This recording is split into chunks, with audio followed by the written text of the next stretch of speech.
A Treatise of Satan's Temptations. By Richard Gilpin. A Discourse of the Malice, Power, Cruelty and Diligence of Satan. First part of Chapter 7. Of Satan's diligence in several instances. The question about the being of spirits and devils handled. The Sadducees' opinion discovered. The reality of spirits proved. The last particular observed in the text is his diligence. This adds force and strength to his malice, power, and cruelty, and shows they are not idle, dead, or inactive principles in him, which, if they could be so supposed, would render him less hurtful and formidable. This I shall dispatch in a few instances, noting to this purpose. 1. First, his pains he takes in hunting his prey, and pursuing his designs. It is nothing for him to compass sea and land, to labor to the utmost in his employment. It is all his business to tempt and destroy, and his whole heart is in it. Hence intermission or cessation cannot be expected. He faints not by his labor, and his labor, with the success of it, is all the delight we can suppose him to have.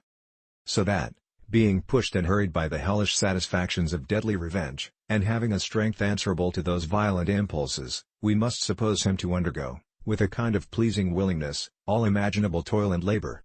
If we look into ourselves, we find it true, to our no small trouble and hazard. Doth he at any time easily desist when we give him a repulse? Doth he not come again and again, with often and impudently repeated importunities? Doth he not carry a design in his mind for months and years against us? And when the motion is not feasible, yet he forgets it not, but after a long interruption begins again where he left. Which shows that he is big with his projects, and his mind hath no rest. He stretcheth out his nets all the day long. We may say of him, that he riseth up early, and sitteth up late at his work, and is content to labor in the very fire, so that he might but either disturb a child of God or gain a proselyte. 2. Secondly, diligence is not only discovered in laboriousness, but also in a peculiar readiness to spend and to close in with fit occasions, which may in probability answer the end we drive at. In this is Satan admirably diligent, no occasion shall slip, or through inadvertency escape him. No sooner are opportunities before us, but we may perceive him suggesting to us, do this, satisfy that lust, take that gain, please yourselves with that revenge. No sooner obtains he a commission against a child of God, but presently he is upon his back. As he dealt with Job, he lost no time, but goes out immediately from the presence of the Lord and falls upon him. Besides what he doth upon solemn and extraordinary occasions, these that are common and ordinary are so carefully improved by him, that everything we hear or see is ready to become our snare, and Satan will essay to tempt us by them, though they lie something out of the way of our inclination, and be not so likely to prevail with us. 3. Thirdly, it is also a discovery of his diligence, that he never fails to pursue every advantage which he gets against us to the utmost. If the occasion and motion thereupon incline us, so that if we are persuaded by them, he follows it on, and is not satisfied with either a lower degree of acting sinfully, or with one or two acts, but then he presseth upon us to sin to the height, with the greater contempt of God and grievance of his Spirit, the greater scandal and offense to our brethren. And having once caused us to begin, he would never have us to make an end. His temptations roll themselves upon us like the breaking in of waters, which, by the fierceness of their current, make a large way for more to follow. He knows how to improve his victories, and will not, through slothfulness or pity, neglect to complete them. Hence it is that sometimes he reaps a large harvest where he had sown little, and from one temptation not only wounds the soul of him that committed it, but endeavors to diffuse the venom and poisonous steam of it to the infection of others, to the disgrace of religion, the hardening the hearts of wicked men, and the turning the ignorant out of the way of truth.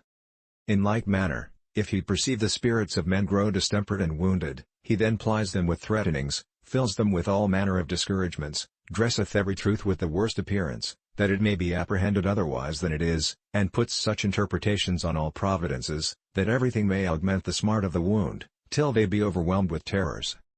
4. Fourthly, the various ways which he takes, shows also his diligence. If one plot take not, he is immediately upon another. He confines not himself to one design nor to one method, but if he find one temptation doth not relish, he prepares another more suitable. If covetousness doth not please us, then he urgeth to profuseness. If terrors do not affright us to despair, then he abuseth mercies to make us careless and presuming. If we are not content to be openly wicked, then he endeavors to make us secretly hypocritical or formal. Sometime he urgeth men to be profane, if that hit not, then to be erroneous. If he cannot work by one tool, then he takes another. And if anything in his way disgust, he will not urge it over hard, but straight takes another course. Such is his diligence, that we may say of him, as it was said of Paul upon a better ground, he will become all things to all men, that he may gain some. 1 Corinthians 9:19. 5.